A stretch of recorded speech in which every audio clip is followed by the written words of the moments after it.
नमस्कार। हमारा आज का विषय है विश्व गुरु बनता भारत। मैं आपसे कुछ शब्द कहूंगी और इन शब्दों को सुनकर आपके मन में कौन सी घटनाएं आती हैं उस पर विचार कीजिए।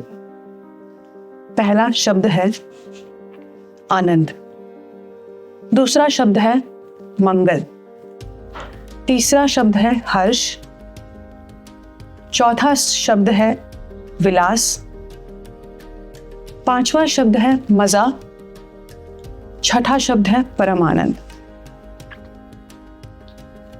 अब इनमें से मैं अगर आपसे पूछूं कि आप कौन सी स्थिति में रहना चाहते हैं तो अधिकांश लोग ये कहेंगे कि हम परमानंद की स्थिति में रहना चाहते हैं, क्योंकि बाकी सब भी मन की खुशी को दर्शाता है, परंतु बाकी जितने भी शब्द का मैंने प्रयोग किया वो अधिकतर उन घटनाओं के लिए प्रयोग होते हैं जो घटना एक काल के बाद समाप्त हो जाती है। उसका काल होता है, किसी का 1 घंटा 2 घंटा, 1 दिन, 1 महीना, 1 साल। परंतु जब व्यक्ति परम आनंद की स्थिति में होता है तो वो किसी काल से बंधा नहीं होता है, वो हमेशा उस स्थिति में रहता है। जब आप उस स्टेज को प्राप्त कर लेते हैं, हम कोई अच्छी पिक्चर देखते हैं या किसी के साथ सत्संग करते हैं तो आनंद आ जाता है, परंतु वो भी कुछ देर बाद समाप्त हो जाता है। कक्षा में आपके बच्चे अव्वल आते हैं तो ये हर्ष की बात होती है। घर में किसी की शादी हुई, विवाह हुआ, किसी की संतान उत्पन्न हुआ, ये मंगल कार्य हो गया। विलास, जब हम डिस्कोथेक चले गए, डांस कर लिया, मजे कर लिए, तो ये विलास हो गया। मजा आया, किन चीजों में मजा आता है? जब बच्चे कॉलेज के फेस्ट में रहते हैं, वो एंजॉय करते हैं, दोस्तों के साथ घूमने फिरने जाते हैं तो मजा आता है। तो ये सब चीजें जो हैं ये कुछ देर के लिए आपको खुशी देती हैं, उसके बाद वो समाप्त हो जाती है। परंतु परम आनंद की स्थिति क्या है? परम आनंद की स्थिति वह स्थिति है जब आप अपने अगल बगल जितने भी जीव और निर्जीव चीजें हैं उनके साथ एक सामंजस्य में रहते, आपके अंदर किसी भी प्रकार के विकार उत्पन्न नहीं होते। अर्थात आपको ना इस बात की परवाह होती है कि सामने वाला अच्छा है, बुरा है, आपके लिए उपयोगी है, अनुपयोगी है, आपका साथ दे रहा है, साथ नहीं दे रहा। आप उसके साथ एक सामंजस्य की स्थिति बना लेते हैं। प्रकृति के साथ, प्रकृति में सभी आते हैं, आपके परिवार वाले, आपके दोस्त, आपके समाज में रहने वाले लोग, आपका पर्यावरण, आपकी इकोलॉजी, सब कुछ आता है। तो इसके साथ जब हम सामंजस्य में रहते हैं तो हम एक बैलेंस स्थिति में रहते हैं, हम एक स्टेबल स्थिति में रहते हैं। हमारे अंदर किसी भी तरह की उथल पुथल, कंफ्यूजन, ये सब नहीं रहती। और जब हम इस स्थिति को प्राप्त कर लेते हैं तो ये सदा के लिए रहता है। तो अब ये सोचना है कि इस स्थिति को कैसे प्राप्त किया जाए। इस स्थिति को प्राप्त करने की कुंजी हमारे पास है, जिसमें हम कहते हैं, यजुर्वेद का वाक्य है, अहम ब्रह्मास्मि, मैं संपूर्ण ब्रह्मांड में व्याप्त हूं और संपूर्ण ब्रह्मांड मेरे अंदर व्याप्त है। यही जो छोटा सा मूल वाक्य है भारत का, इसी मूल वाक्य में वो पूंजी छिपी है जो कि हमें उस स्थिति तक ले जाने के योग्य है। यदि आप किसी दूसरे संस्कार के छात्रों से कहेंगे कि तुम्हारे अंदर भगवान है, तो वो आपकी बात को नहीं मानेगा। वो कहेगा ईश्वर एक ही है, there is only one God, और हम सब ईश्वर की संतानें हैं, we are children of God, और हमें ईश्वर को प्रसन्न करना है। तो कैसे प्रसन्न करना है? ईश्वर की बातों को मानकर उसे प्रसन्न करना है, उसके बताए हुए रास्ते पर चल के प्रसन्न करना है। वो इस बात को नहीं मानेगा कि अहम ब्रह्मास्मि, की मेरे अंदर भगवान है, मैं भी भगवान हो सकता हूँ, तुम भी भगवान हो सकते।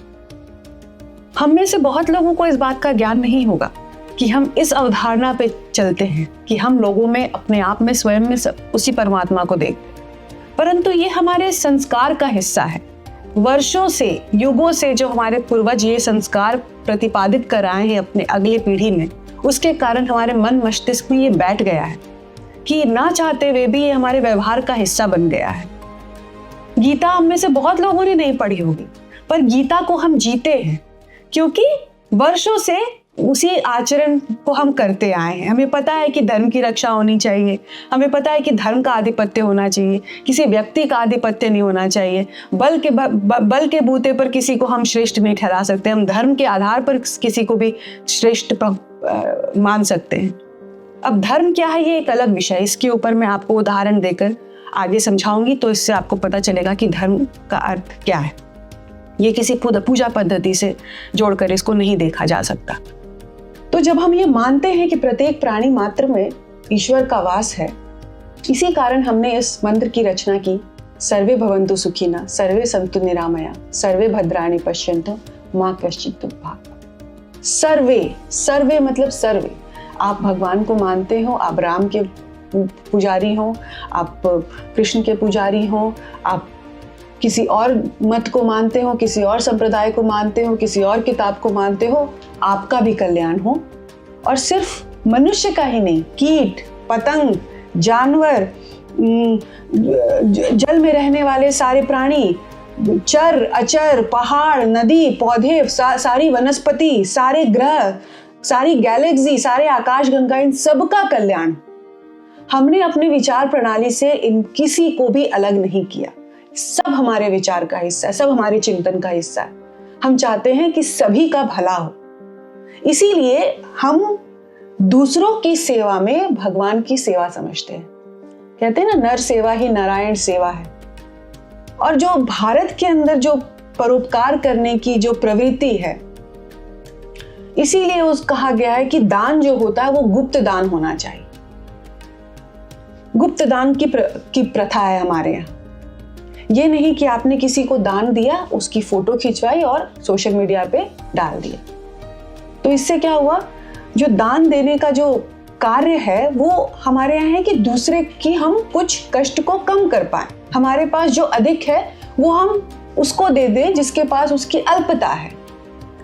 उसको नीचा दिखाने के लिए नहीं, क्योंकि मेरे पास जो है वो मेरे कारण नहीं है, मेरे पास जो है वो ईश्वरीय कृपा है। इसीलिए हम उसमें से कुछ उसको दे दे जिसके पास उसकी अल्पता है। तो ये गुप्त इसलिए रखा जाता है कि उस व्यक्ति की आंखें मेरे सामने ना झुके, उस व्यक्ति की आंखें समाज के सामने ना झुके कि वो किसी के द्वारा परोपकार करने के उपरांत उस चीज की प्राप्ति उसको हुई है।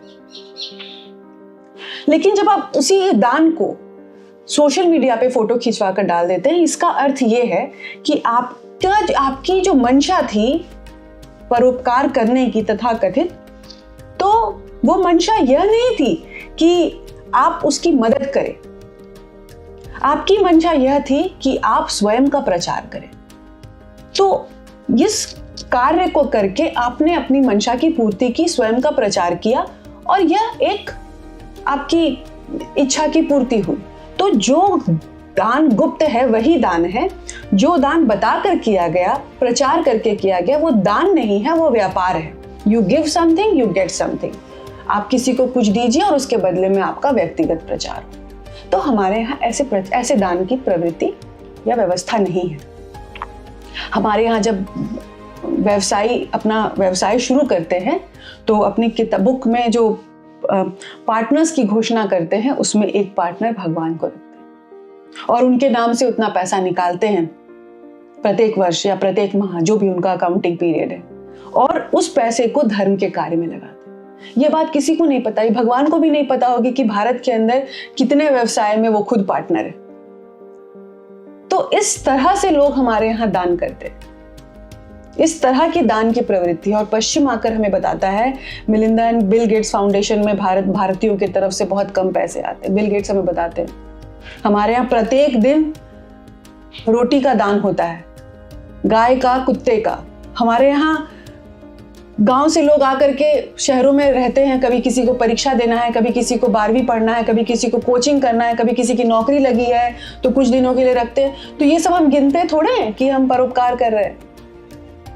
ये स्वाभाविक है हमारे यहाँ कि अगर मेरे गांव का कोई व्यक्ति शहर आया है तो वो मेरे यहाँ रहेगा, उसके लिए हम उससे कुछ फीस चार्ज नहीं करते हैं, ना कोई किराया चार्ज नहीं करते। ये हमारे यहाँ स्वाभाविक तौर पर, तो इसकी गिनती हम परोपकार में नहीं करते। ये हमारा कर्तव्य है, ये हमारा धर्म है।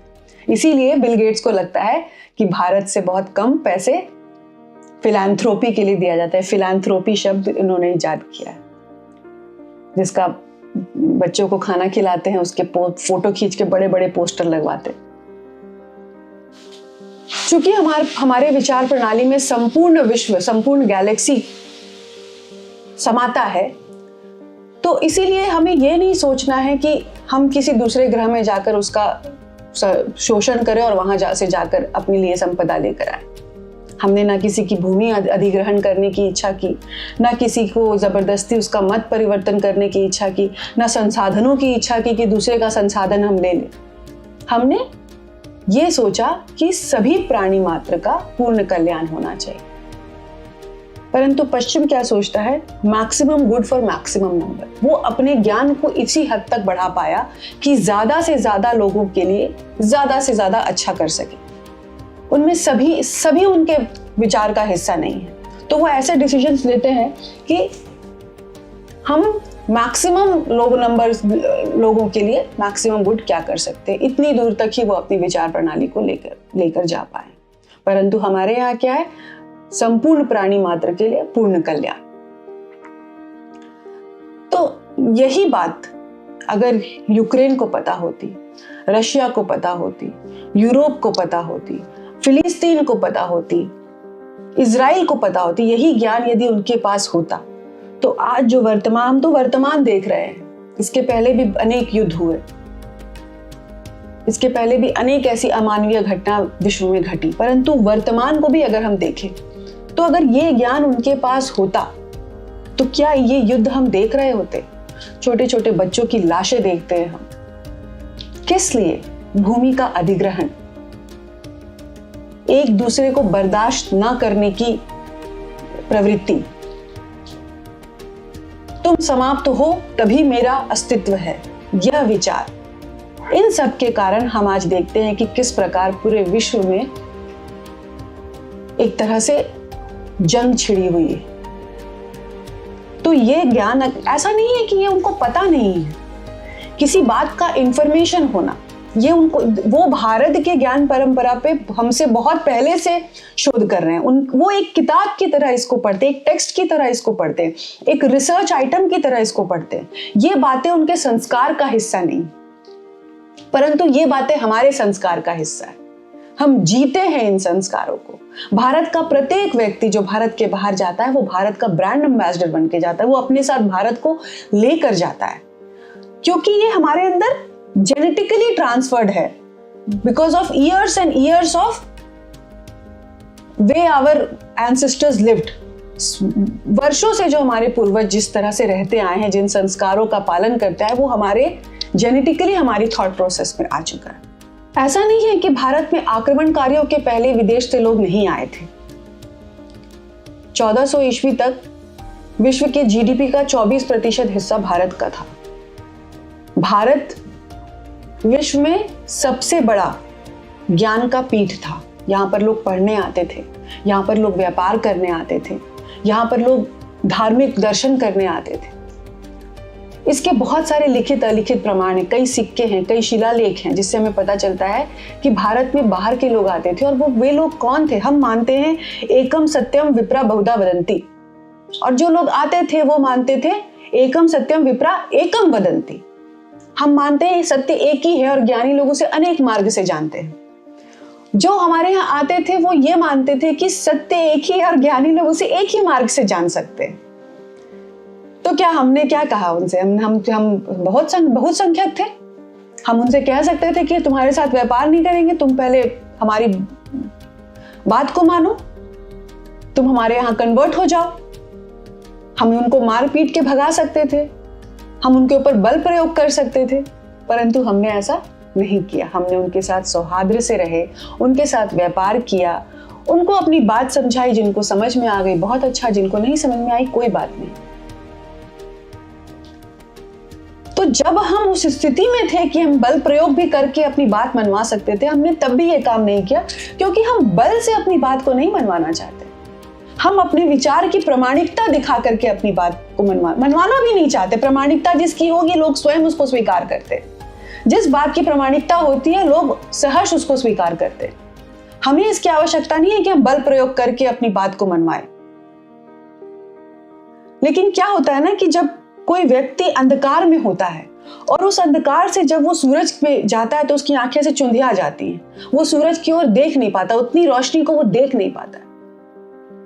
इसी प्रकार जब हमारे धर्म के साथ भी यही बात है, जब व्यक्ति पूरे जीवन ये मानता आया है कि ऊपर में कोई भगवान बैठा है, ऊपर में कोई खुदा बैठा है, ऊपर में कोई गॉड बैठा है जो हमारा संचालन करता है और हमें उसके बताए रास्ते पर चलकर ही उसकी नेमत हासिल हो सकती है, वी कैन प्लीज हिम। तो जब हम उसको ये बात कहते हैं कि तुम ही भगवान हो, तुम्हारे अंदर ही भगवान है, तो वो इस बात को स्वीकार करना नहीं चाहता है। एक बंद कोठरी से जो बिल्कुल अंधकार में हो उसको बाहर ले आइए तो व्यक्ति को विश्वास नहीं होता है। परंतु जब वो बाहर की दुनिया देखता है, जब वो उस रोशनी में देखता है कि बाहर की दुनिया कितनी खूबसूरत है, कितनी सुंदर है, तब धीरे धीरे जब उसका विश्वास जमता है तो वो होती है प्रामाणिकता। तो सनातन धर्म की वो प्रामाणिकता है कि आपके अंदर भगवान है और आप किसी भी स्थापित मान्यता को क्वेश्चन करने के, तर्क करने के, सवाल करने के अधिकारी। और तब तक आप ये कर सकते जब तक आप सेटिस्फाई ना, किसी की बात, कोई एक किताब को मानने की आवश्यकता नहीं, किसी एक पैगंबर को मानने की आवश्यकता नहीं। आपके हर सवाल का जवाब आपको मिलेगा और अगर आपको नहीं मिलता है तो आप उसको मानने के लिए बाध्य नहीं। आप नास्तिक भी रह सकते हैं, फिर भी आप एक हिंदू हो सकते हैं। इसलिए हमने इस बात पर बल नहीं दिया कि हमें लोगों का अधिग्रहण करना, हमें भूमि का अधिग्रहण करना है, परंतु इसका अर्थ ये नहीं है कि हमने अपनी रक्षा नहीं करनी है। हमें अपनी रक्षा तो करनी ही है। राजा राम से लेकर के वर्तमान की भारतीय आर्मी तक इतने वीर योद्धा भारत भूमि ने पैदा किए। राजा राम के जैसा कोई योद्धा नहीं था उस युग में, और वर्तमान में भारतीय आर्मी जो है वो विश्व की one of the most powerful army है। हमने सदैव अपने सैन्य सुरक्षा को प्राथमिकता दी है। क्यों? क्योंकि यदि आपकी सुरक्षा नहीं होगी तो ये जो विचार है आपका, इसको खतरा बना रहेगा। पहले के समय क्या होता था, ऋषि मुनि यज्ञ करते थे, असुर आकर के उनके यज्ञ को भंग करते थे, तो फिर राम जी को बुलाया गया और कहा गया कि आप हमारी रक्षा कीजिए। तो राम जी ने उनकी रक्षा की और उनका यज्ञ पूर्ण हुआ, या वो यज्ञ कर पाते थे इन कॉन्टिन्यूएशन, उन्होंने सभी राक्षसों को मार दिया। तो वो यज्ञ क्या था? वो यज्ञ यही था कि नए नए आविष्कार करना, विचारों को प्रबल करना, मूल्यों को प्रबल करना और उसे समाज के लिए दे देना, समाज के उपयोग के लिए उसको दे देना। तो इसी बात को ध्यान में रखते हुए दिनकर जी ने लिखा है, ऋषियों को भी सिद्धि तभी तब से मिलती है जब पहरे पर स्वयं धनुर्धर राम खड़े होते हैं। तो हमें ऐसे धनुर्धर राम का भी निर्माण करने की क्षमता है। हम ऐसे धनुर्धर राम का ही निर्माण करते हैं, तभी जाकर के हमारी ये विचार प्रणाली सुरक्षित रहती है। अगर हमने इसकी सुरक्षा नहीं की तो दुर्विचारी लोग इसको समाप्त कर देंगे। फिर कोई राम का नाम लेने वाला नहीं होगा, कोई इस बात को बोलने वाला नहीं होगा कि हम ब्रह्मास्मि। इसीलिए हमें आवश्यक है अपनी आत्मरक्षा करना। इसमें जहां हम चूक गए थे, जब हम चूक गए थे तो हमारी भूमि छोटी होती चली गई। कितनी भूमि हमारी चली गई? इसी कारण, क्योंकि हम इस प्रकार के योद्धाओं को का निर्माण करने में बीच के कुछ कालखंड में चूक गए थे। अब विषय है कि हमें विश्वगुरु क्यों बनना है। अब भारत को विश्वगुरु क्यों बनना चाहिए? क्यों विश्व को दिशा देनी चाहिए? क्योंकि भारत के पास ही वो ज्ञान है जिससे विश्व की समस्त बुराइयों का समाधान हो सकता है। विश्व में अनेक बुराइयां व्याप्त हैं, अभी आप देख रहे हैं, चाहे वो सामरिक समस्या हो, चाहे वो सैन्य समस्या हो, चाहे वो राजनीतिक समस्या हो, चाहे वो पर्यावरण को लेकर समस्या हो, चाहे वो व्यक्तिगत समस्या हो, अवसाद जैसी बुराइयां हो, चाहे वो अनेक अनेक भेद हो, रंग भेद हो, दास प्रथा हो, गरीबी हो, इस तरह की सभी समस्याओं का समाधान भारत के पास है। लेकिन अब हम क्यों बताएं? हम इसलिए बताएं क्योंकि जो ज्ञान आपके पास है और अगर आपको लगता है कि वो दूसरों के काम आ सकता है तो हमें उसे देना चाहिए। अब ये सामने वाले पर डिपेंड करता है कि उसके पास क्या पात्र है या उसके पास पात्र में कितनी क्षमता है ग्रहण करने की। पात्र में उसके छेद है तो आधी से आधी बातें निकल जाएंगी। उसका पात्र पूर्ण रूप से नीचे से उसमें ग्रहण करने की ज्यादा क्षमता है तो ज्यादा लेगा, पूरा का पूरा नीचे से खाली है तो कुछ नहीं लेगा। हमें तो देना है। ग्रहण करने वाले के पास कैसा पात्र है इसकी हमें चिंता नहीं करनी है। तो हम जाकर लोगों को ये बताएंगे कि देखो तुम्हारी जो समस्या है उसका समाधान भारत के पास है, उसका मूल समाधान भारत के पास है। हम इस बात को मानते हैं कि अयम निज परोवेति गणना लघु चेतशाम उदार चरिता नाम तू वसुधैव कुटुंबकम। पूरी वसुधा को कुटुंब मानते हैं, इसीलिए जाकर दूसरे की भूमि नहीं हड़पते, इसीलिए जाकर दूसरों पर बल प्रयोग कर अपने विचार को नहीं मनवाते। हम विश्व को सनातन धर्म के बारे में बताएंगे। अब सनातन धर्म क्या है? मैंने पहले ही कहा था कि धर्म की व्याख्या मैं कुछ उदाहरणों से आपके साथ करूंगी। रामायण काल में जाते हैं। लड़ाई हुई राम जी और रावण में। दोनों शिव के उपासक, दोनों शिव की पूजा करने वाले, दोनों एक ही पूजा पद्धति को मानने वाले, परंतु फिर भी दोनों के बीच लड़ाई। तो सनातन धर्म जो है वो किन मूल्यों के लिए खड़ा होता है? ये लड़ाई फिर से धर्म की स्थापना के लिए थी। सनातन धर्म किन मूल्यों के लिए खड़ा होता है? नैतिकता, नैतिकता के लिए खड़ा होता है। तो चाहे सामने वाला मेरे ही धर्म को मानने वाला हो, परंतु यदि वो अनैतिक हो तो हम उसका नरसंहार करेंगे, क्योंकि मूल्यों का आधिपत्य होना चाहिए, धर्म का आधिपत्य होना चाहिए। और धर्म ये कहता है कि आपको नारी का सम्मान करना है, आपको दूसरे की संपत्ति को नहीं हड़पना है, आपको प्रजा की रक्षा करने वाला राजा बनना है। यदि इन मूल्यों से आप विचलित होते हैं तो आपको समाप्त होना होगा। महाभारत काल में आइए। महाभारत काल में कौरव और पांडव दोनों एक ही भगवान को मानने वाले, दोनों एक ही परंपरा से चलने वाले, परंतु वहां भी लड़ाई किस बात की थी?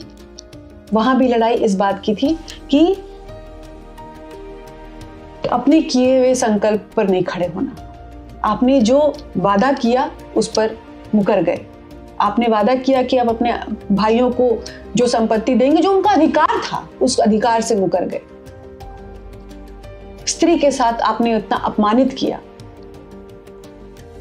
आप उन मूल्यों पर नहीं चले जिन मूल्यों का सनातन धर्म, जिन मूल्यों को प्रतिपादित करता है।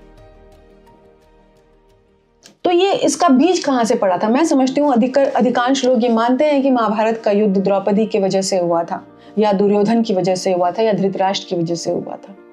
परंतु मेरा मानना है कि महाभारत का जो युद्ध था इसका बीज उसी वक्त पड़ गया था जब शांतनु और सत्यवती के बीच यह करार हुआ कि शांतनु का ज्येष्ठ पुत्र भीष्म पितामह राजा नहीं बनेंगे। उस दौरान Bhishma Pitamah was the most eligible person to rule, सबसे एलिजिबल थे, परंतु अपने व्यक्तिगत विकार के कारण शांतनु ने ये संकल्प या ये प्रॉमिस सत्यवती से कर दिया। तो जब आप मेरिट को दरकिनार कर व्यक्तिगत हितों के लिए ऐसे इतने बड़े डिसीजंस लेते हैं, एक राज्य का संचालन बहुत बड़ा डिसीजन होता है, इतने बड़े जब डिसीजन आप लेते हैं तो उसकी परिणति यही होती, इतना विध्वंसकारी युद्ध हुआ। तो कहने का अर्थ यह है कि धर्म का मतलब पूजा पद्धति से नहीं है, धर्म का मतलब है आपके आचार से, आपके विचार से, आप किन मूल्यों पर चलते हैं उससे। धर्म का एक छोटा सा डेफिनेशन है हमारा वो व्यवहार जो इस पूरे ब्रह्मांड में जो सामंजस्य स्थापित है उस सामंजस्य को नहीं बिगाड़ता। अब आप उसको नीचे ला करके एक व्यक्तिगत लेवल पर देख लीजिए कि आपका ऐसा कौन सा कार्य है जिसको करने से इस पूरे सृष्टि का सामंजस्य बिगड़ता हो। आपको आपके कर्मों का जो रिएक्शन है वो इतना सूक्ष्म होता है कि आपको तुरंत नहीं दिखाई पड़ता, परंतु इतने सारे लोग जब एक साथ करते हैं तब उसका रिएक्शन हमें सामंजस्य बिगड़ता हुआ दिखाई पड़ता है। जैसे फॉर एग्जाम्पल पर्यावरण ले लीजिए, आप पर्यावरण को कैसे दूषित करते हैं, आप इंडिविजुअली इसको नहीं आकलन कर सकते, परंतु जब इतने सारे लोग दूषित कर रहे हैं तो हम देखते हैं कि हमारे पर्यावरण की स्थिति आज की डेट में क्या हो गई।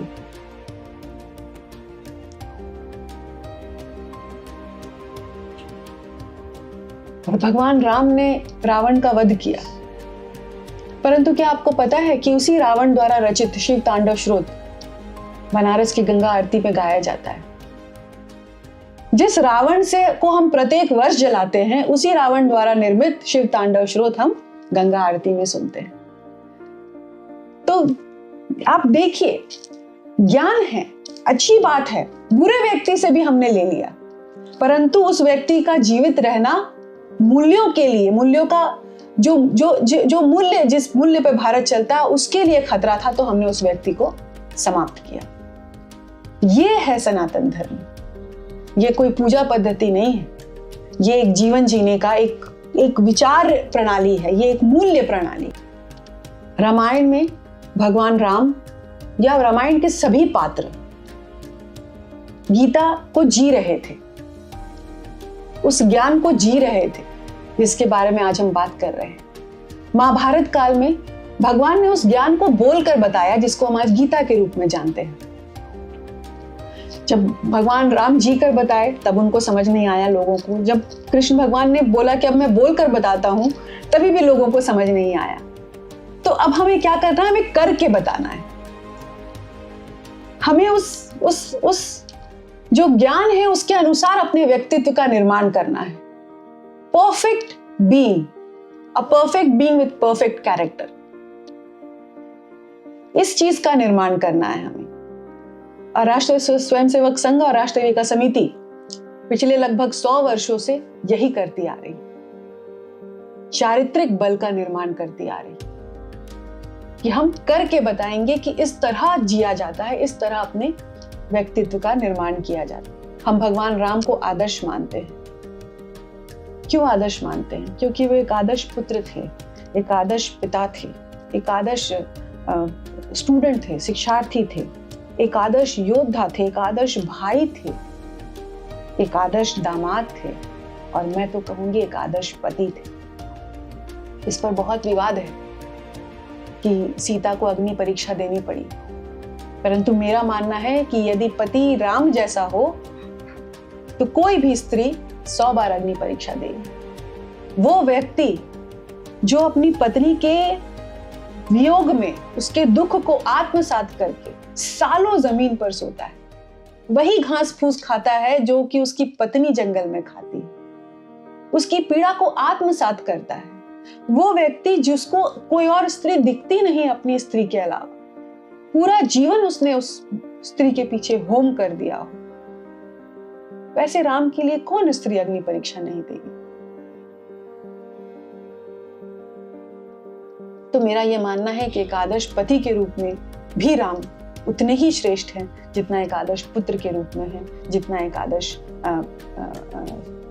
योद्धा के रूप। यदि पति कोई आदर्श स्थापित करना चाहता है तो उसका साथ कौन देगा? उसकी पत्नी उसका साथ देगी। राम जी एक आदर्श स्थापित करना चाहते थे, तो सीता जी ने उनका उस आदर्श स्थापित करने के लिए साथ दिया। सीता जी कोई अबला महिला नहीं थी, एम्पावर्ड महिला थी। पूरे जीवन उन्होंने वही किया जो उनकी इच्छा थी, अपनी इच्छा से विवाह किया, अपनी इच्छा से राम जी के साथ वन में गई, अपनी इच्छा से लक्ष्मण जी के बनाए हुए लक्ष्मण रेखा को पार कर रावण को भिक्षा देने गई। उन्होंने सदैव अपनी इच्छा के अनुसार कार्य किया। इसलिए ये कहना कि अग्नि परीक्षा दिलवाकर एक ह्यूमिलिएशन हुआ सीता जी का, ऐसा नहीं है। सीता जी चाहती तो बिना अग्नि परीक्षा के भी राम जी को उनको स्वीकार करना पड़ता, परंतु एक आदर्श स्थापित करना था। वो उनकी इच्छा थी कि मैं अपने पति का इस संकल्प में साथ दूं, वही उन्होंने किया। इसीलिए राम एक आदर्श पति भी। तो कहने का अर्थ यह है कि सनातन धर्म कोई पूजा पद्धति से नहीं चलता है, जैसे मैंने कहा एक विचार प्रणाली है, एक मूल्य प्रणाली है। परंतु हमारी जो विपरीत विचारधारा है वो क्या कहती है? वो कहती है कि तुम्हारा विचार समाप्त होगा तभी मेरा विचार खड़ा रहेगा, तुम्हारे मूल्य समाप्त होंगे तभी मेरा मूल्य खड़ा रहेगा, तुम समाप्त होगे तभी हम खड़े होंगे। I will be only at the cost of you. हम दोनों एक साथ नहीं रह सकते। और हम क्या कहते हैं, नेति नेति, ये भी नहीं वो भी नहीं। जो तुम कह रहे हो सकता है वो भी सत्य नहीं है, जो मैं कह रही हूं हो सकता है वो भी सत्य नहीं, हो सकता है कोई तीसरा सत्य हो जो ना तुम जानते हो ना मैं जानती हूं। हम भारत की परिधि में, भारत में हर उस विचार को स्थान मिला जो हमसे धुर विरोधी था, और स्थान कोई दया करके नहीं मिला, कोई नीचा दिखाकर नहीं मिला, पूरी बराबरी का स्थान मिला। तो वो इसीलिए हो पाया क्योंकि हमारे अंदर ये क्षमता है, बहुत विशाल क्षमता है सनातन धर्म में लोगों को एब्जॉर्व करने की, अपने साथ लेकर चलने की। इसीलिए हम ये कर पाए। और यही ज्ञान, यही विचार, यही मूल्य जब विश्व के पास होगा तो सौहार्द का निर्माण होगा विश्व। यही विचार विश्व की समस्याओं का समाधान दे सकता है। हम आर्थिक शक्ति तो बन जाएंगे, हम सैन्य शक्ति भी बन जाएंगे, परंतु क्या ये काफी है? पश्चिम के पास तो बहुत भौतिक संपदा है। सैन्य में भी अमेरिका विश्व का सबसे ताकतवर सैन्य शक्ति है, परंतु फिर भी उसके यहाँ समस्याएं देखिए। अवसाद में 1 नंबर पर है। डिप्रेशन की गोलियां सबसे ज्यादा अमेरिका में भी बिकती हैं। छोटे छोटे बच्चे वहां पिस्तौल लेकर के लोगों को स्कूल में जाकर मार देते हैं। ये किस तरह का समाज का निर्माण किया है हमने अमेरिका में? तो केवल आर्थिक रूप से समृद्ध हो जाना, सैन्य रूप से समृद्ध हो जाना, ये किसी भी समस्या का समाधान नहीं। समाधान वो है जब आपकी विचार प्रणाली ऐसी हो कि आप अपने अगल बगल सभी के साथ एक सामंजस्य में रह सके। ये समाधान है, और ये समाधान केवल और केवल भारत के पास है। इसीलिए भारत के लिए महत्वपूर्ण हो जाता है कि वो जब अभी तो बहुत कम है, जब विश्व और गर्त में जाएगा, जब और बुराइयां आएंगी, जब बुराइयों की जो सघनता है वो बढ़ जाएगी, तब आप देखिएगा कि पूरा विश्व भारत की तरफ देखेगा। पूरा विश्व को भारत के पास आना ही पड़ेगा, ये पूछने के लिए कि हम क्या करें, ये जानने के लिए कि हम क्या करें कि हम भी आपके जैसे सौहार्द में रह सके। हमारे यहाँ लोग कहते हैं खयास है, हमारे खयास ही हमारा मूल है। जब हम रोड में निकलते हैं तो लगता है कि कितना खयास है, रोड पूरा इतने सारे लोग चल रहे हैं, छोटी छोटी गाड़ियां चल रही, but that is the beauty of our way of life.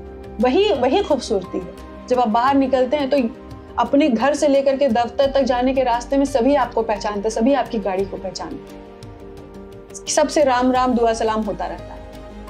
जब भारत की चारित्रिक क्षमता को लोगों ने पहचाना है, और पहचानते ही हैं, इसके कुछ उदाहरण मैं देना चाहती हूँ। अभी 2023 का आंकड़ा है कि विश्व की 30 ऐसी कंपनियां हैं जिसका एनुअल टर्नओवर 8.5 लाख करोड़ से ज्यादा है। 8.5 लाख करोड़ से ज्यादा। विश्व की 30 ऐसी कंपनियां हैं जिसका मार्केट वैल्यू 8.5 लाख करोड़ से ज्यादा है। 8.5 लाख करोड़ से ज्यादा यानी 30वें नंबर की जो कंपनी है उसका मार्केट वैल्यू 8.5 लाख करोड़ से कुछ ऊपर है। तो आप जो पहली कंपनी है उसका आप अंदाजा लगा सकते हैं, जिसके सीईओ भारतीय मूल के। विश्व में भारत के डॉक्टर्स को उनकी चिकित्सा पद्धति को दूसरे नंबर पर सबसे ज्यादा अच्छा माना जाता है। 15 ऐसे देश हैं जहां पर 200 से ज्यादा भारतीय मूल के लोग किसी ना किसी सरकारी दायित्व में है। सरकारी दायित्व का अर्थात ब्यूरोक्रेसी नहीं, यानी किसी वहाँ के पॉलिटिक्स में इन्वॉल्व है, यानी किसी पॉलिटिकल पार्टी का लीडर हुआ, या पार्लियामेंट में हुआ, या वहाँ के असेंबली में हुआ, या कोई कैबिनेट मिनिस्टर हुआ। और कैबिनेट मिनिस्टर्स की संख्या 60 है। एक कंपनी है एल्फा डॉजर साइंटिफिक इंडेक्स।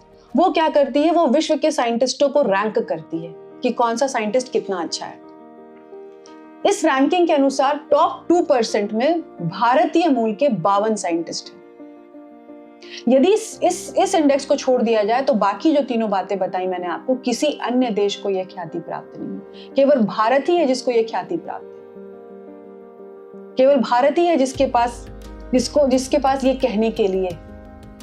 क्यों नहीं आप चाइना का सीईओ रख लेते? चाइना तो आर्थिक मामले में हमसे बहुत आगे, क्यों नहीं रख लेते? लोगों को डर लगता है। लोगों को डर लगता है कि यदि चाइना का सीईओ अमेरिकन कंपनी का सीईओ होगा तो हो सकता है कि वो एक स्पाई हो। मैं नहीं कहती कि चाइना के सीईओ नहीं है, बहुत सारी कंपनी में है, परंतु ज्यादा से ज्यादा कंपनी ये प्रेफर करती है कि भारतीय मूल के सीईओ एक रिसर्च का हिस्सा है। क्यों? क्योंकि भारत के अंदर वो क्षमता है स्वाभाविक रूप से कि हम एक अमेरिकन कंपनी जब एशिया में आती है या एशियन कंपनी जब अमेरिका में जाती है तो इन दोनों के मूल्य व्यवस्था में बहुत विरोधाभास भी है। तो भारतीय सीईओ जो है वो इस विरोधाभास में आसानी से सामंजस्य बैठा सकते हैं, इसीलिए लोग भारतीय मूल के सीईओ को प्रेफर करते हैं। तो ये है हमारी चारित्र्य, ये हमारे सनातन धर्म की जो मूल्य व्यवस्था है उसकी प्रमाणिकता। ये एक छोटा सा एग्जाम्पल है, ऐसे बहुत सारे उदाहरण आपको मिल जाएंगे। भारतीय विचार प्रणाली का हिस्सा रहा है सदा से, जिसे हम कहते हैं वाद विवाद। हमारे यहाँ वाद विवाद को बहुत प्रमोट किया जाता है। इसीलिए क्या होता है कि हम अपने जो लाइफ में जो भी क्वेश्चंस होते हैं उसको पूछ सकते हैं। हम भगवान से भी सवाल करते हैं। नचिकेत ने यमराज से सवाल किया, भगवान राम की जनता ने, प्रजा ने भगवान राम से सवाल किया, कृष्ण से उनके समय के कितने लोगों ने सवाल किया। गांधारी ने जब कृष्ण से सवाल किया तो कृष्ण को उत्तर देना पड़ा, गांधारी के श्राप को स्वीकार करना पड़ा। तो हमारे यहाँ विचारों में इतनी स्वतंत्रता है कि आप भगवान से भी सवाल कर सकते हैं। ये किसी और विचार प्रणाली में नहीं है, ये किसी और मूल्य व्यवस्था में नहीं। इसका एक उदाहरण मैं देती हूँ। ईशा के पूर्व एक एथेंस में एक विचारक हुए जिसका नाम हम सब जानते हैं, सुकरात उनको कहते हैं। सुकरात में भी एक छोटा सा भारत था। उनके अंदर भी चीजों को जानने की, क्यों को समझने की, जो मेरा मानना है कि फिलॉसफी का जो शाब्दिक अर्थ है कि नैतिकता से प्रेम, मेरा मानना है कि फिलॉसफी जो है वो यह है कि आप अंतिम क्यों तक पहुंच पाए। क्यों क्यों क्यों क्यों, और इस क्यों का उत्तर कोई एक नहीं होता, इस क्यों का उत्तर विभिन्न होते हैं। आप अपने अनुसार कोई भी उत्तर का चयन कर सकते हैं। तो भारत की जो फिलॉसफी है, भारत का जो दर्शन है, उस क्यों को जानने में आपकी मदद करता है, आपका सहायक होता है, बाधक नहीं होता है। तो एथेंस के जो विचारक थे, जो फिलोसोफर थे सुकरात, वो स्थापित मान्यताओं से भिन्न मान्यता रखते थे। तो एथेंस के कोर्ट में उनके ऊपर मुकदमा चलाया गया। वहां पे व्यवस्था ये थी कि कॉमन ही लोग जूरी होते थे और वही लोग डिसाइड करते थे कि इसको क्या सजा मिलनी चाहिए। तो वहां पर उनको सजा मिली, मृत्यु की सजा मिली, क्योंकि वो जो बात कहते थे वो उनके मान्यताओं के विरुद्ध था। तो सुकरात जो थे उन्होंने कहा कि वहां के जो जूरी थे उन्होंने कहा कि आप अपनी गलती मान लीजिए, हम आपकी जो मौत की सजा है उसको खत्म कर देंगे। परंतु सुकरात ने कहा कि मुझे इस बात का ज्ञान हो चुका है कि सही क्या है, गलत क्या है, और ये ज्ञान होने के बाद भी मैं गलत कार्य नहीं कर सकता, ये मुझसे होगा नहीं। उन्हें सजा हो जाती है। सजा के पहले कुछ दिन उन्हें जेल में रखा जाता है। तो जेल का जो प्रहरी था वो भी सुकरात से बहुत प्रभावित था। उसने सुकरात से कहा कि आप प्लीज निकल जाइए यहाँ से, मैं आपको जेल से निकालने में मदद करता हूँ। सुकरात के कई मित्र आए, उन्होंने भी सुकरात से कहा कि आप प्लीज यहाँ से निकल जाइए, हम आपको इस राज्य की सीमा से बाहर छोड़ देंगे। परंतु सुकरात ने कहा कि जब मुझे ये पता है कि क्या सत्य है, उन्होंने कहा नॉलेज इज ट्रुथ। उनका मानना था कि जो ज्ञान है वही सत्य है। तो जब मुझे पता है कि क्या सत्य है तो मैं असत्य कैसे बोलूंगा, और जब मैं जीवन में सत्य बोल ही ना पाऊं तो ऐसे जीवन को जीकर मैं क्या करूंगा। और वो स्वयं जहर का पान करते हैं, विष का पान करते हैं और अपने आप को अपने प्राण त्याग देते हैं। और इसके बनिस्पत भारत में क्या हुआ, आर्य समाज के संस्थापक परमादरणीय दयानंद सरस्वती जी काशी आते हैं।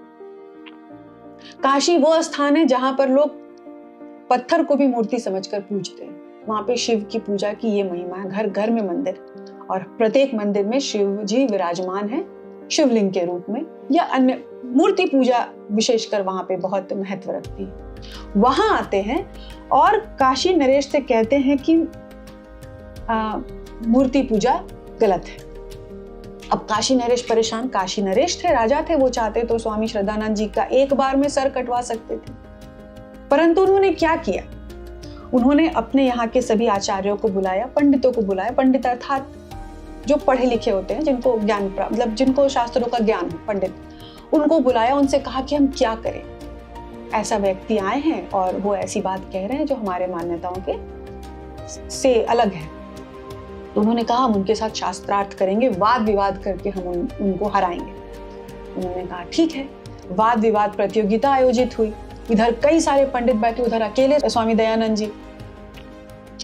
वाद विवाद हुआ। इस वाद विवाद की पूरी व्याख्या आर्य समाज की पत्रिका में लिपिबद्ध की हुई है, कई पृष्ठों में। स्वामी दयानंद जी जीते, सबको पराजित किया, और पराजित करने के उपरांत बिना एक कंकड़ उनको कोई मारे वो अपने आश्रम में वापस चले गए।